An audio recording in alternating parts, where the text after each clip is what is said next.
नमस्कार दोस्तों,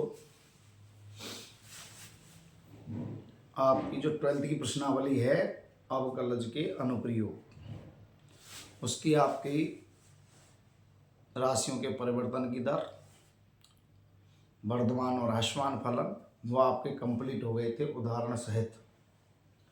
और अब आपको जिससे आपको बहुत ही डर लगता है उच्चतम और निम्नतम, उसके बारे में हम बताएंगे। वीडियो को ध्यान से देखें।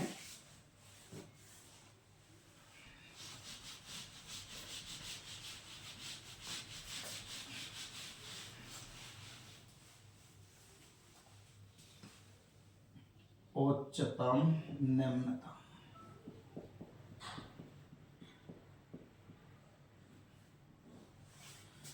इसमें जो महत्वपूर्ण बातें हैं कि उच्चतम निम्नतम किसको कहते हैं वो मैं अभी आपको बता रहा हूं। ये है आपका इस टाइप का कोई वक्र है, तो ये देखो हाईएस्ट मान है इसका। ये मान के चलो x बराबर c पर है, x बराबर c पर है, तो ये क्या बन गई c माइनस एच। इधर के मान क्या बन गए, c की दाईं सीमा c प्लस एच। ये इस पर फलन का मान हो गया एफ सी पूरे अंतराल में। तो अगर इस अंतराल का नाम आई है, इस पूरे अंतराल का नाम क्या है आई, तो इस आई में ये उच्चतम है यदि एफ सी का मान किससे बड़ा है, एफ एक्स से बड़ा है, चाहे वो for each x belongs to c minus h c plus h, चाहे एक्स का मान कुछ भी हो, लेकिन इसके क्या है एफ सी का मान सबसे बड़ा है। अगर मैं x बिलोंग्स टू आई की बात करूं पूरे अंतराल की, तो इस एफ सी का मान या तो एफ एक्स के बराबर है या इससे अधिक है। तो उच्चतम मान का अर्थ सीधा सा यह है कि जिस पर उसका हाईएस्ट मान है, जिस पर उसका मान हाईएस्ट है। जैसे मैं इसको लिखूं फर्स्ट, माना एफ किसी अंतराल आई में परिभाषित है। ये रहा तुम्हारा अंतराल आई, यहां से यहां तक ये अंतराल आई है तुम्हारा, इस अंतराल आई में परिभाषित है। तब एफ का मान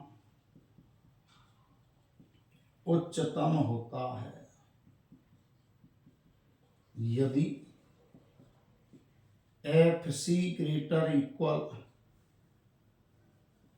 जो मैंने अभी बताया आपको कि एफ सी का जो मान है वो या तो एफ एक्स के बराबर है या उससे बड़ा है for each x belongs to pi. किसमें, आई में। एक हो गया। दूसरा, आई में एफ का मान उच्चतम होता है यदि f c greater equal f x. दूसरा, आई में एफ का मान न्यूनतम होता है। देखो ऐसे इस टाइप का चित्र है आपका,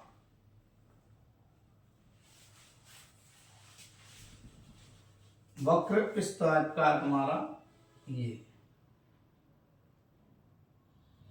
तो ये हो गया आपका न्यूनतम मान x बराबर c पर एफ सी, y बराबर एफ सी और एफ सी का मान क्या हो गया, छोटा हो गया किससे, एफ एक्स से, या बराबर हो गया x बिलोंग्स टू आई। तो आई में एफ का मान न्यूनतम होता है यदि एफ सी का मान या तो एफ एक्स के इक्वल है या उससे कम है for each x belongs to I. तो ये दो कंडीशन होती है तुम्हारी कि अगर इस टाइप का है तो उच्चतम मान ये हो गया किस पर, x बराबर c पर। जब c पर है तो y बराबर क्या होता है, f x. It implies x बराबर c पर, y बराबर एफ सी। तो ये एफ सी हो गया तुम्हारा। और ये देखो इसके सारे मान इससे छोटे आएंगे और इस पर बराबर आएगा, तो एफ सी का मान एफ एक्स के या तो बराबर या उससे बड़ा। एफ सी का मान देखो ये सब इससे बड़े हैं एफ एक्स, और ये स्वयं इससे बराबर है, तो एफ सी का मान एफ एक्स की क्या हो गया, या तो बराबर या उससे छोटा। इसको कहते हैं हम न्यूनतम मान।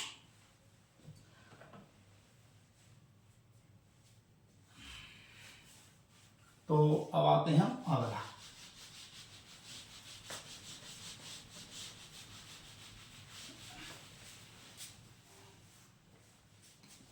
नोट फर्स्ट,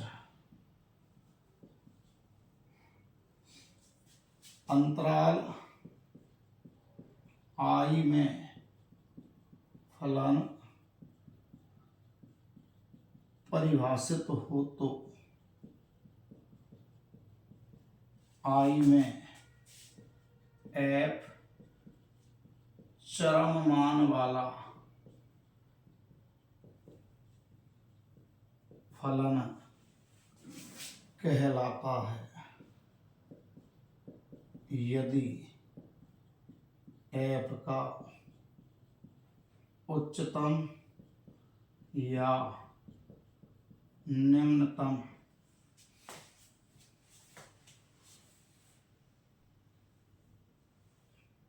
मान अंतराल आई में एफ फलन परिभाषित हो, और कोई अंतराल दिया उसमें फलन परिभाषित है, तो उस अंतराल में एफ चरम मान वाला, तुमको आवासादा में पूछेंगे चरम मान, तो चरम मान वाला फलन कौन सा होता है, यदि एफ का क्या हो, उच्चतम या निम्नतम मान हो, और इसके लिए आई में एक बिंदु सी का अस्तित्व इस प्रकार हो कि या तो एफ सी का मान एफ एक्स से बड़ा हो जाए, या एफ सी का मान एफ एक्स से इक्वल या छोटा हो जाए for each x belongs to I. तो ये कहलाता है तुम्हारा चरम मान वाला। तो चरम मान का अर्थ होता है या तो उच्चतम या निम्नतम, कोई ना कोई एक मान आएगा, वो है तुम्हारा चरम मान। दूसरा,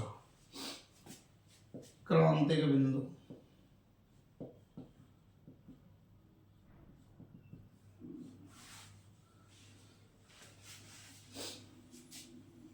फलन एफ एक्स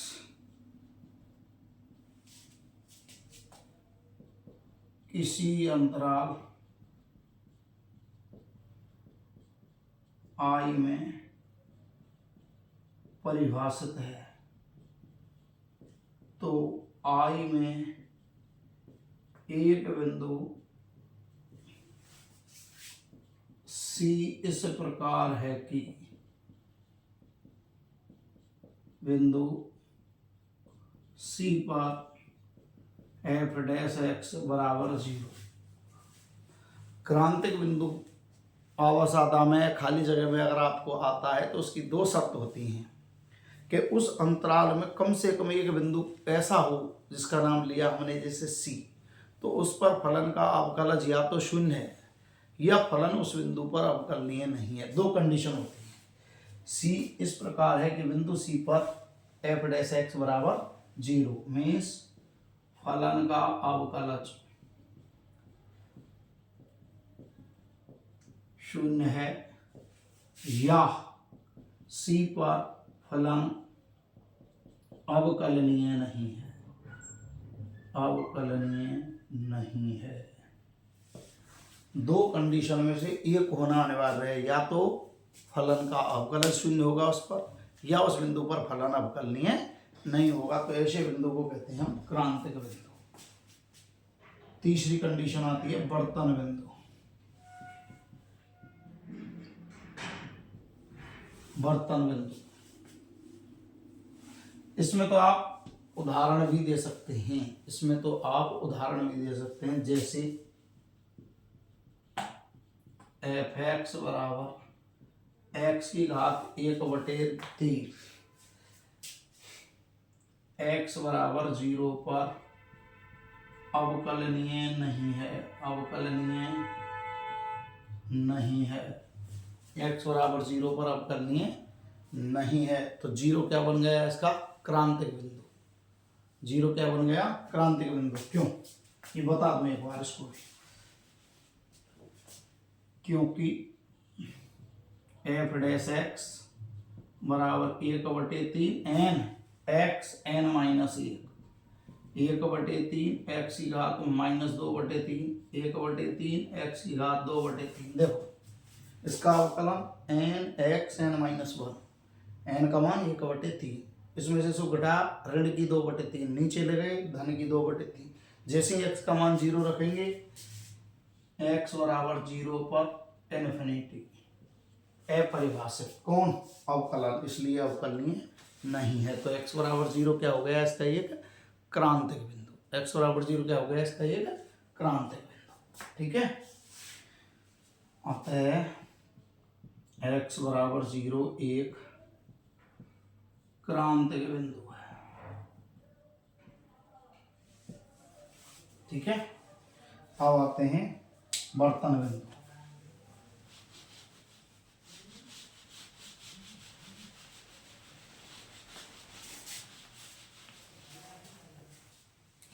वर्तन बिंदु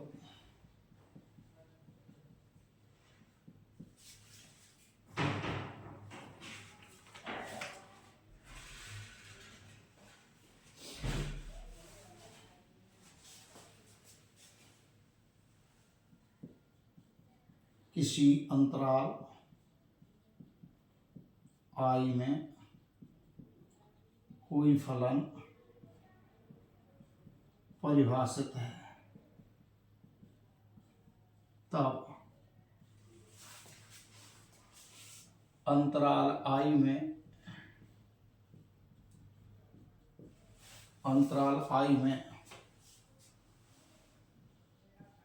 वर्तन बिंदु से तात्पर्य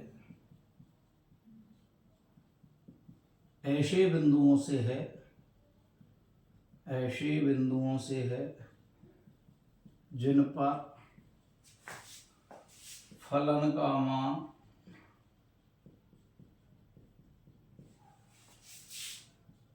हास्यमान से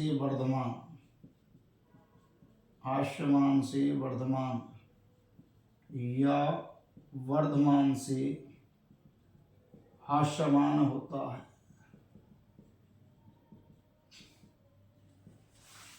ध्यान दो, वर्तन बिंदु का अर्थ उच्चतम निम्नतम नहीं बताया है हमने। उच्चतम निम्नतम आएगा, लेकिन कैसे आएगा? या तो फलन हास्यमान से वर्धमान हो, आधे में हास्यमान आधे में वर्धमान, या वर्धमान से हास्यमान, ऐसे।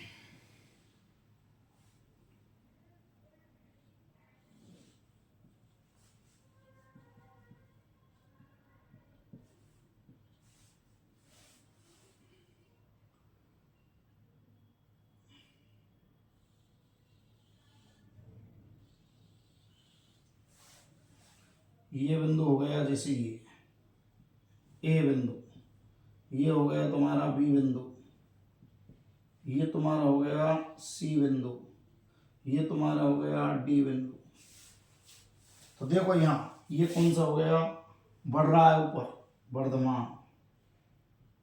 ये कौन सा हो गया? हास्यमान। ये फिर आपका वर्धमान, ये हास्यमान, और ये फिर वर्धमान।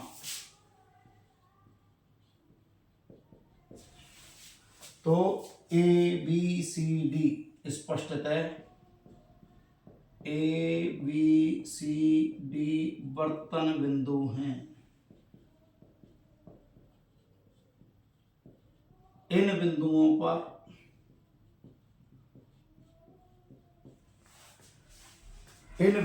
पर देखो ध्यान से, इस अंतराल में, किस अंतराल में? यहां से यहां तक के अंतराल में, यहां से यहां तक के अंतराल में, यहां से यहां तक के अंतराल में, यहां से यहां तक के अंतराल में अलग अलग उच्चतम निम्नतम आपको मिल रहे हैं। इन बिंदुओं पर अपने अपने अंतरालों में उच्चतम निम्नतम मान प्राप्त होते हैं। देख लो ध्यान से, इस अंतराल का नाम मान लिया, जैसे यहां से यहां तक I1, ये मान लिया तुमने I2, ये मान लिया तुमने I2, ये I3, ये I4। तो अपने अपने अंतरालों में जो है इनके उच्चतम मान प्राप्त होते हैं। तो देखो ये उच्चतम है, इससे भी बड़ा आ गया, ये निम्नतम है, इससे भी निम्नतम आ गया। मीन्स इन्हें कहते हैं हम स्थानीय उच्चतम निम्नतम मान, इन्हें स्थानीय उच्चतम निम्नतम मान कहते हैं। स्थानीय उच्चतम और स्थानीय निम्नतम मान कहते हैं। आ गया।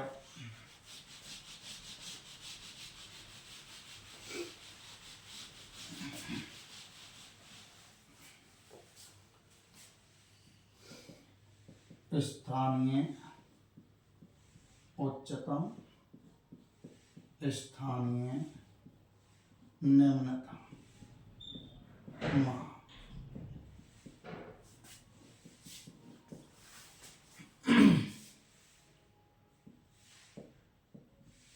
फलन जिन अंतरालों में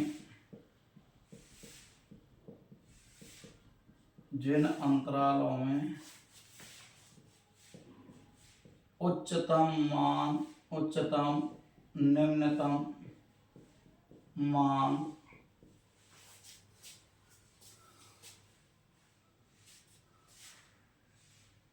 विवृत अंतरालों में, खुले अंतराल हैं, विवृत अंतरालों में उच्चतम निम्नतम मान प्रदान करता है। फलन विवृत अंतरालों में उच्चतम निम्नतम मान प्रदान करता है।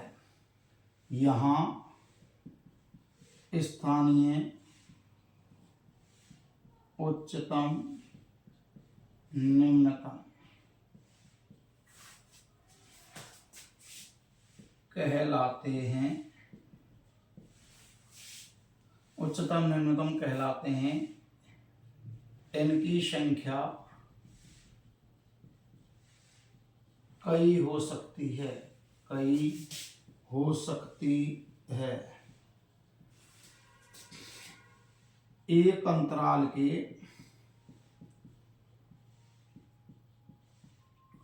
उच्चतम मान से दूसरे अंतराल में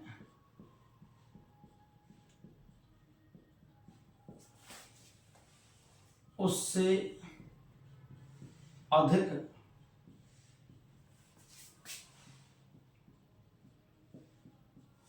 मान वाला, उससे अधिक मान वाला उच्चतम प्राप्त हो सकता है। इसी प्रकार निम्नतम मान से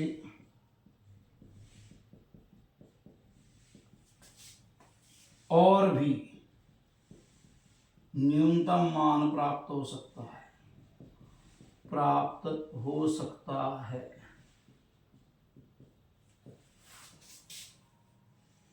जैसे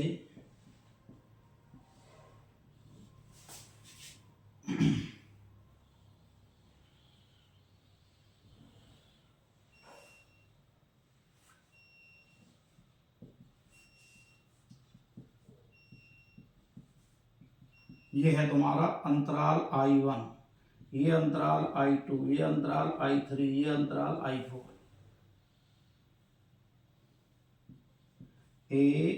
ABCD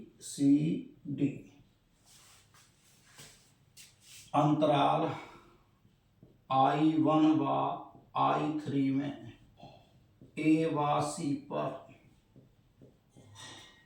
उच्चतम मान प्राप्त होते हैं।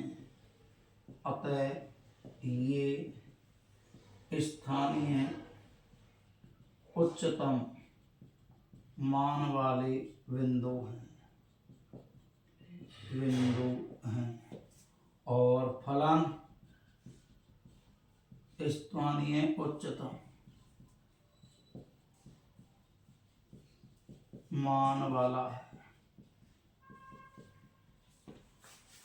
अंतराल I1 और I3 की बात करें तो ए और सी पर देखो यहां उच्चतम, यहां उच्चतम, और ये इससे भी बड़ा उच्चतम है। देखो ए यहां उच्चतम हो गया, फिर सी इससे भी ज्यादा उच्चतम है। तो ये कंडीशन आ गई तुम्हारी, एक अंतराल के उच्चतम मान से उससे अधिक मान वाला उच्चतम प्राप्त हो सकता है। देखो निम्नतम यहाँ देखो बी, इससे भी छोटा हो गया डी। इसी प्रकार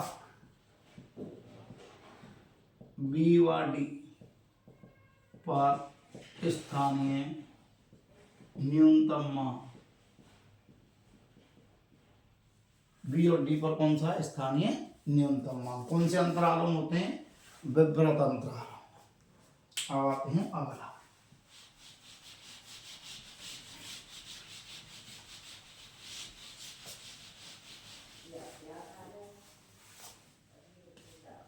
नोट।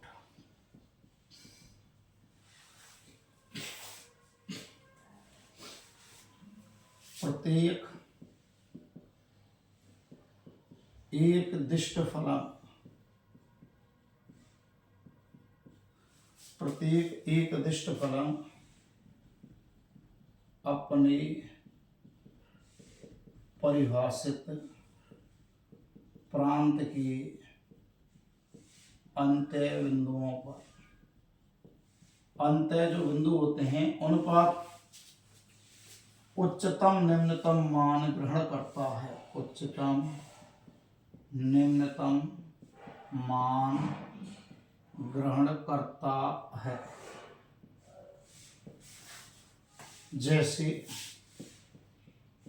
एफ एक्स बराबर एक्स और एक्स बिलोंग्स टू 0 1, 0 1, ये बन गया तुम्हारा।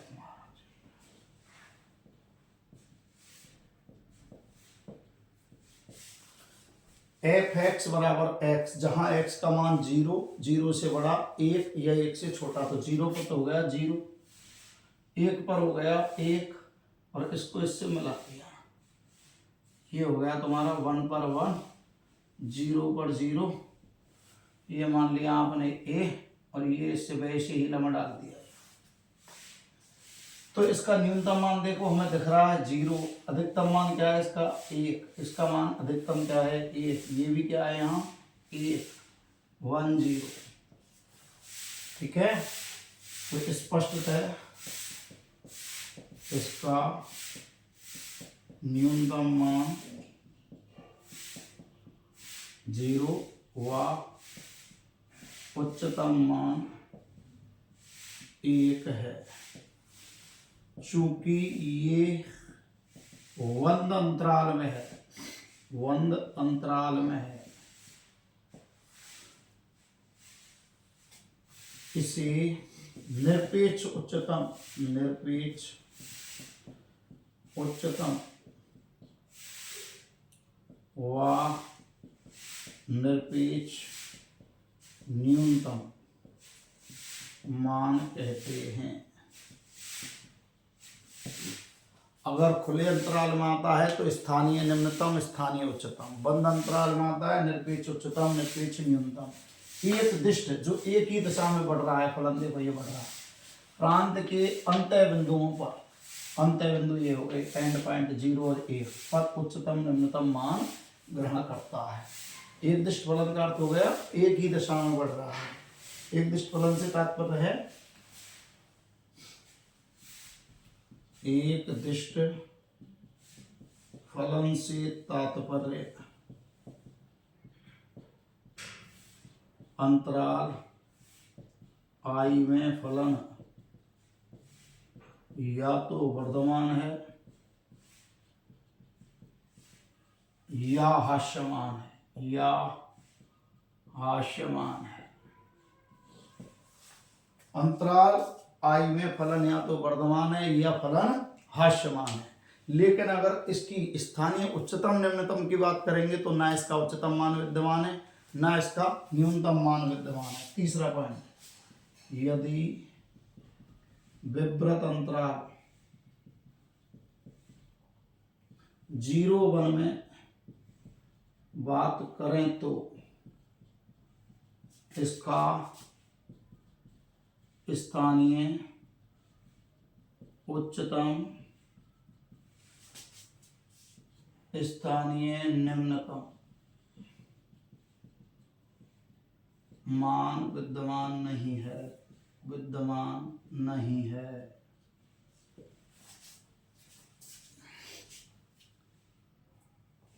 क्लियर? विवृत अंतराल में बात करें तो इसका स्थानीय उच्चतम निम्नतम मान विद्यमान नहीं है।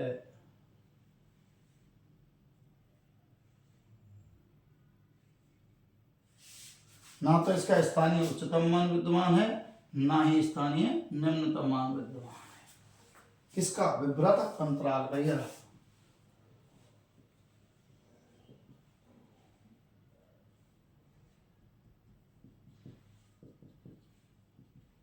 देखो ये भी खुली 0 है, ये भी खुली 0 है, तो देखो ना तो इसका स्थानीय उच्चतम, क्यों पता ही नहीं लगेगा 0 से छोटा, 0 के आसपास कौन सा सबसे छोटा है, 1 के आसपास कौन सा सबसे बड़ा है, कोई पता नहीं लग रहा। इसलिए इसका ना न्यूनतम मान विद्यमान है ना उच्चतम, लेकिन कौन से? स्थानीय निरपेक्ष विद्यमान है इसके। हो गया क्लियर?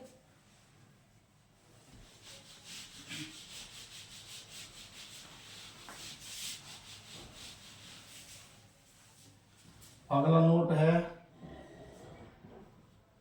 एक दिष्ट फलन, एक दिष्ट फलन अर्थात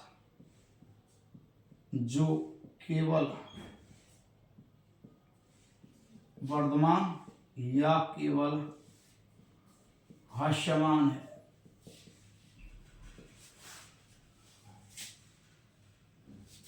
का स्थानीय न्यूनतम उच्चतम मान विद्यमान नहीं होता है,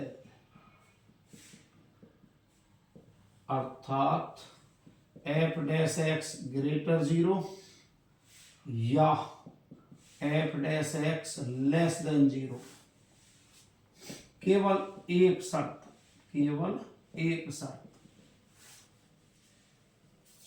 टेम्पलाज स्थानीय उच्चतम निम्नतम मान नहीं। दूसरी कंडीशन, यदि एक दिष्ट फलन संवृत अंतराल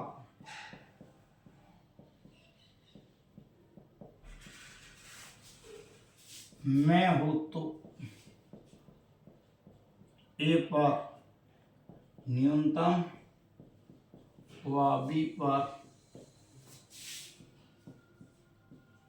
उच्चतम मान ग्रहण करता है, इन्हें निरपेक्ष उच्चतम व निरपेक्ष निम्नतम कहते हैं, निरपेक्ष निम्नतम मान कहते हैं। अब दिमाग में आ गया एक दिष्ट फलन जो या तो वर्धमान है f' ग्रेटर 0 या हास्यमान है f' लेस देन 0, केवल एक शर्त आती है ना, तो ये स्थानीय उच्चतम। हाँ, तो ये अगर वर्धमान हास्यमान है तो केवल स्थानीय उच्चतम निम्नतम मान, इसका कोई मान विद्यमान नहीं होता। लेकिन संवृत अंतराल में बात करेंगे, किसमें है? विवृत अंतराल में। कौन से में? विवृत अंतराल में है। ये है विवृत अंतराल और ये है संवृत अंतराल में। तो इसके जो एंड पॉइंट है ए और बी, इन पर ये न्यूनतम और उच्चतम मान ग्रहण करता है और उनको स्थानीय नहीं कहते, इन्हें निरपेक्ष उच्चतम निरपेक्ष निम्नतम कहा जाता है। अब आता है आपका प्रथम अवकलज और द्वितीय अवकलज। इसके दो सूत्र हैं आपके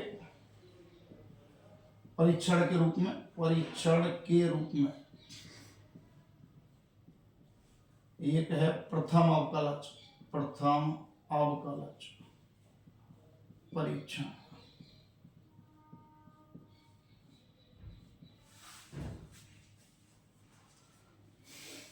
प्रथम अवकलज परीक्षण जो है आपका, माना फलन है किसी विवृत अंतराल I में परिभाषित है तथा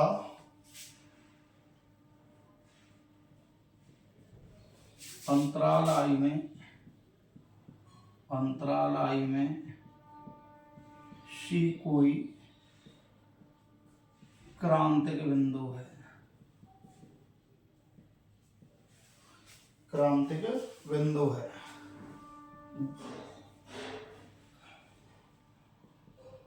जिस पर F सतत है। और इस टाइप का चित्र आता है इस पर।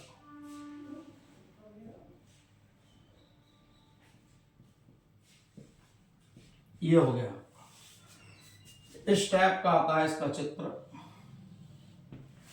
ये है x बराबर c, ये हो गया तुम्हारा c माइनस एच, ये c plus H. Same condition आपकी यहां हो गई। ये x बराबर है जैसे c, तो ये c माइनस एच, ये c प्लस एच, बाईं सीमा और दाईं सीमा। तो इसमें पहला बनता है x बराबर c से होकर बढ़ने के साथ साथ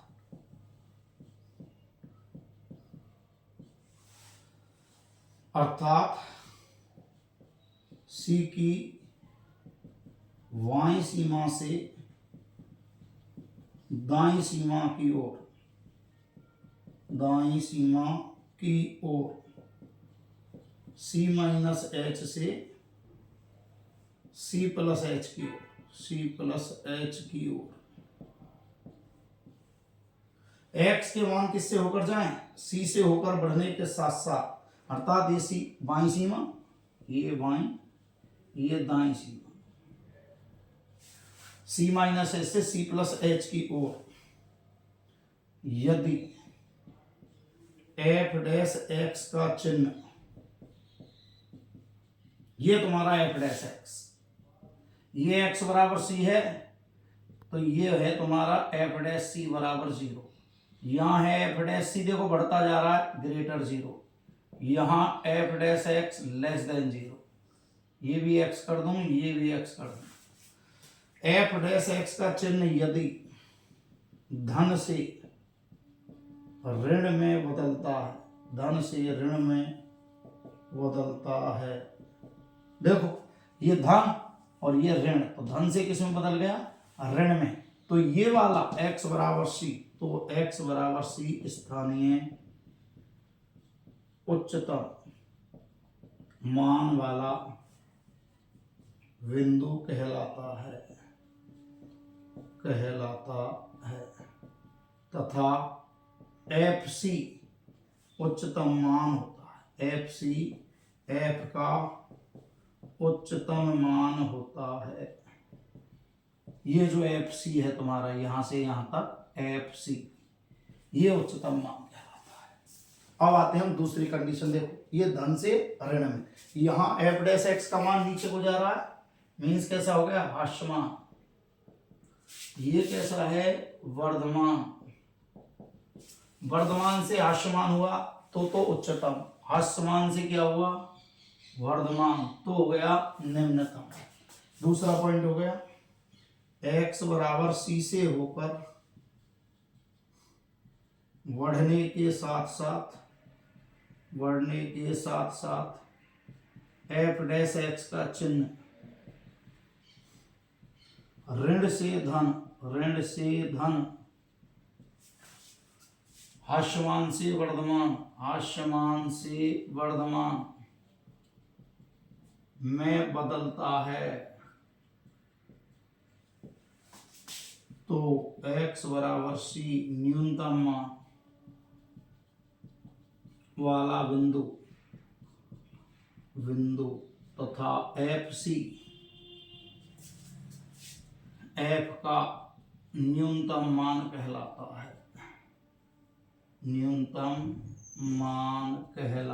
है, ये है तुम्हारा प्रथम अवकलज। मीन्स कितनी बार अवकलन करना? एक बार अवकलन करने पर क्रांतिक बिंदु निकालना सबसे पहले c, फिर c का देखते हैं बाईं सीमा और दाईं सीमा। यदि c की बाईं सीमा पर फलन के अवकलज का मान f डैश x का मान धनात्मक से ऋणात्मक तो उच्चतम, और ऋणात्मक से धनात्मक तो निम्नतम। ये है तुम्हारा प्रथम अवकलज परीक्षण। और यदि वर्धमान से आसमान या आसमान से वर्धमान नहीं हो तो उसे कहते हैं नति परिवर्तन बिंदु। उसे क्या कहते हैं? नति परिवर्तन बिंदु।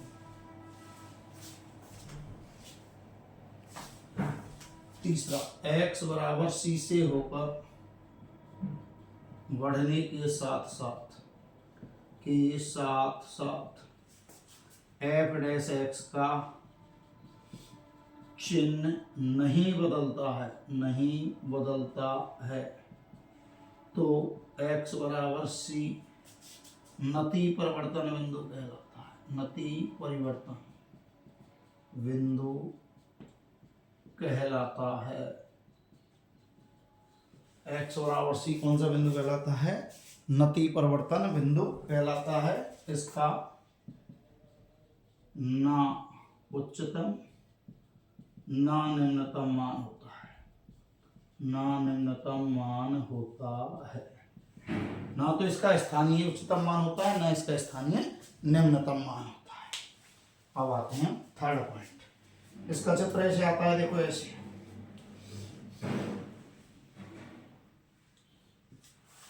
ये है नति परिवर्तन बिंदु।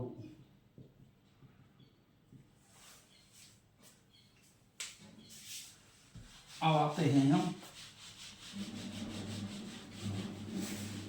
विधि।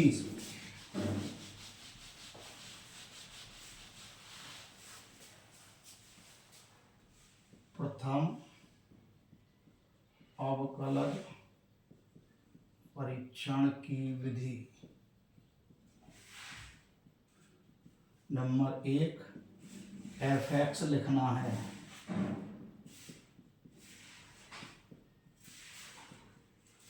Important note. दूसरा, f डैश x याद करना है। तीसरा, f डैश x बराबर 0 से x के मान ज्ञात करने हैं जो क्रांतिक बिंदु कहलाते हैं। विशेष यदि फलन किसी बिंदु पर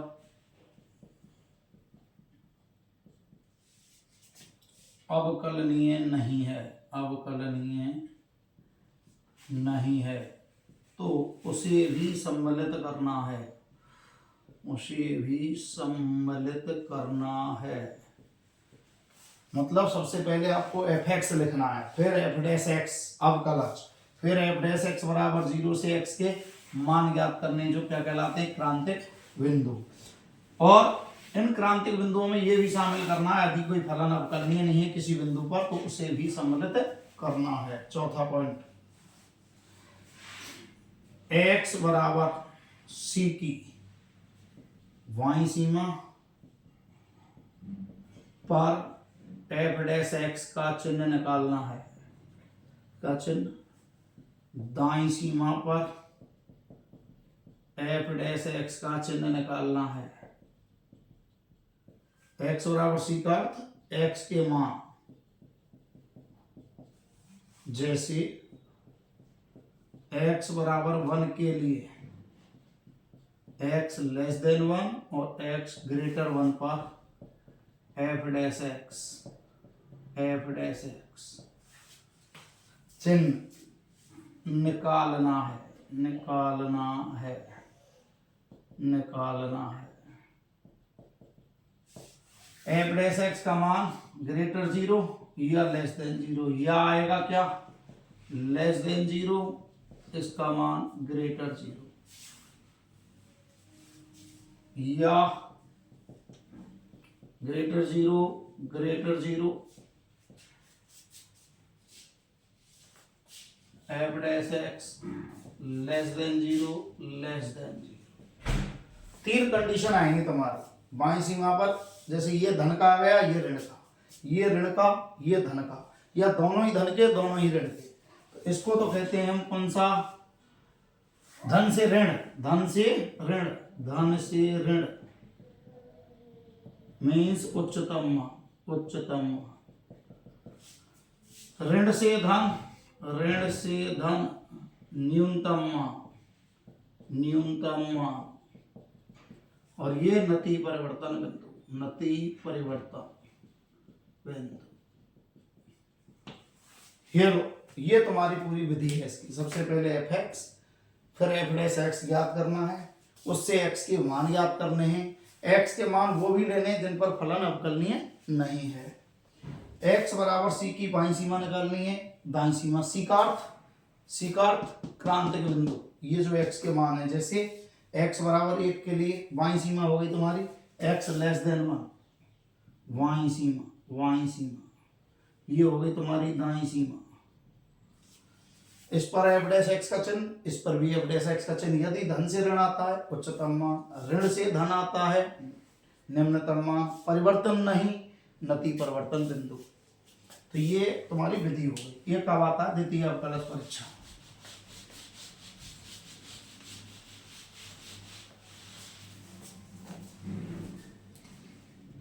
द्वितीय अवकलज परीक्षा।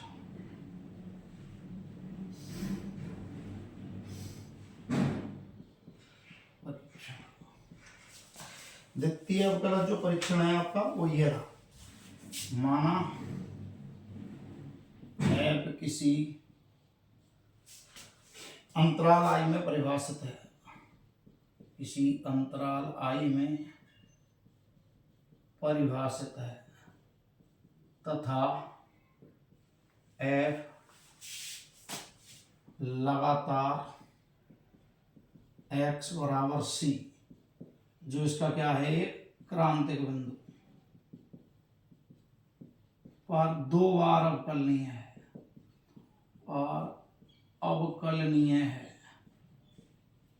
2 बार लगातार उस पर अवकलनीय है, जहां C belongs to I। F किसी अंतराल आई में परिभाषित है और जो क्रांतिक बिंदु है तुम्हारा C, उस पर वो लगातार 2 बार अवकलनीय है, तो C बिलोंग्स टू I। तो पहली शर्त, यदि एफ डैश सी बराबर 0 और F double dash C greater 0, तो एक्स बराबर सी पर स्थानीय न्यूनतम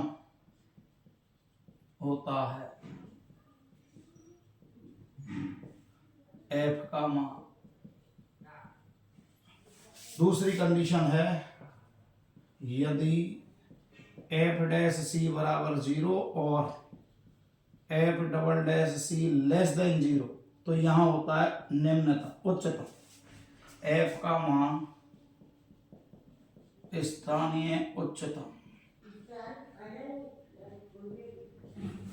और तीसरा है, यदि एफ डैश सी बराबर 0 और एफ डबल डैश सी बराबर भी 0, तो परीक्षण असफल, असफल रहता है, परीक्षण असफल कहा जाता है। और तब प्रथम अवकलज परीक्षण लगाते हैं, परीक्षण लगाते हैं, प्रथम अवकलज परीक्षण लगाते हैं। इसमें एक कंडीशन और है, यदि विशेष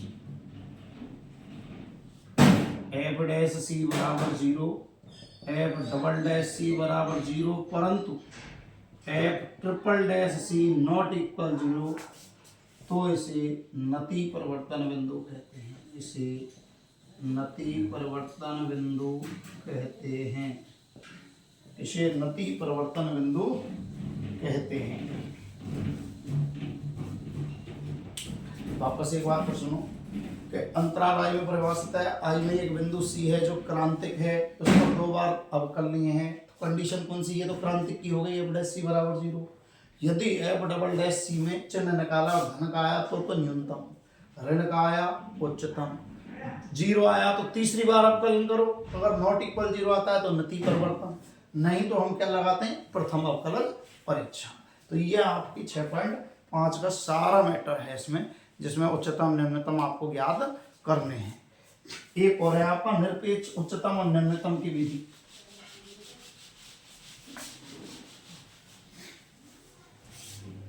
निरपेक्ष उच्चतम व निरपेक्ष निम्नतम मान ज्ञात करने की विधि।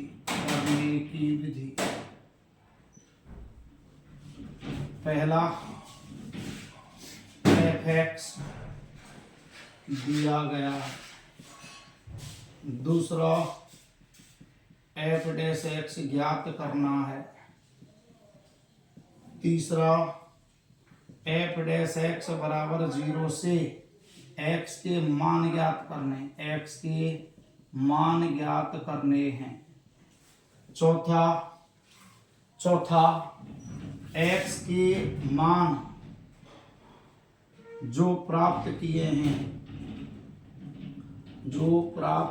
हैं उन पर तथा बंद अंतराल के अंतः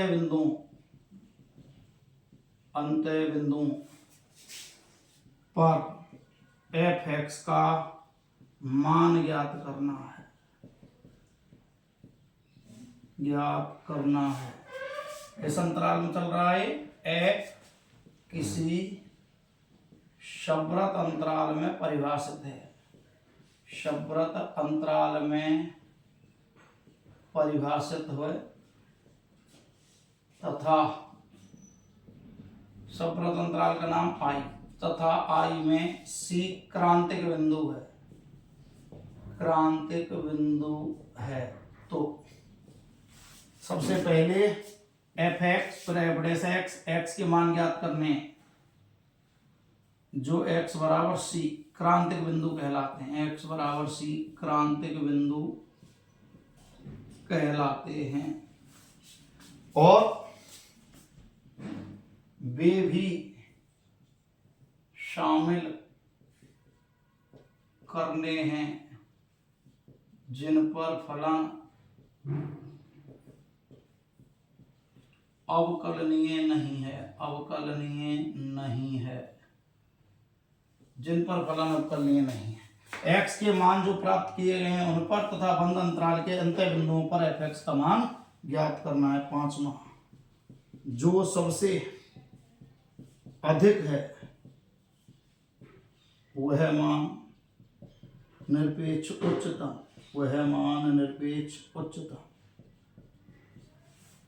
जो सबसे कम है वह मान निरपेक्ष न्यूनतम कहलाते हैं। वापस सुन लो एक बार, अगर निरपेक्ष उच्चतम मान ज्ञात करना है, निरपेक्ष निम्नतम, तो सबसे पहली बात तो किसकी शर्त? सब्रत अंतराल। ये कंडीशन सब्रत अंतराल में होगा। अगर चित्र की बात करें तो इस टाइप का इसका चित्र होगा, जैसे ये कर दिया आपने, ये बंद अंतराल है तुम्हारा ए बी, ये है बंद अंतराल ए बी, ऐसे और आई में क्रांतिक बिंदु है सी। ये क्रांतिक बिंदु है इसके तमाम, ये क्रांतिक बिंदु है C1 C2 C3। और एफ एक्स दिया है, एफ डैश एक्स, जिससे एक्स के मान ज्ञात करेंगे। एक्स के मानों पर किसका मान निकालना है, एफ एक्स का नहीं, केवल एफ एक्स का, एफ डैश एक्स का नहीं। एक्स के मान जो प्राप्त किए उन पर, और बंद अंतराल के अंत्य बिंदु मीन्स ए पर और बी पर। जैसे बंद अंतराल के अंत्य बिंदु ए व बी पर एफ एक्स का मान ज्ञात करना। जो सबसे अधिक आता है वो निरपेक्ष उच्चतम, जो सबसे कम आता है वो निरपेक्ष न्यूनतम। और ये तुम्हारी 6.5 लगभग कंप्लीट होती है, जो इसकी थ्योरी है। तो इसको आप एक बार पढ़ें ताकि सारे प्रश्न आपके हल हो सकें। इसको पढ़ेंगे तभी आपके प्रश्न हल होंगे। तो विशेष ध्यान रखें और पूरी थ्योरी को पढ़ें। धन्यवाद।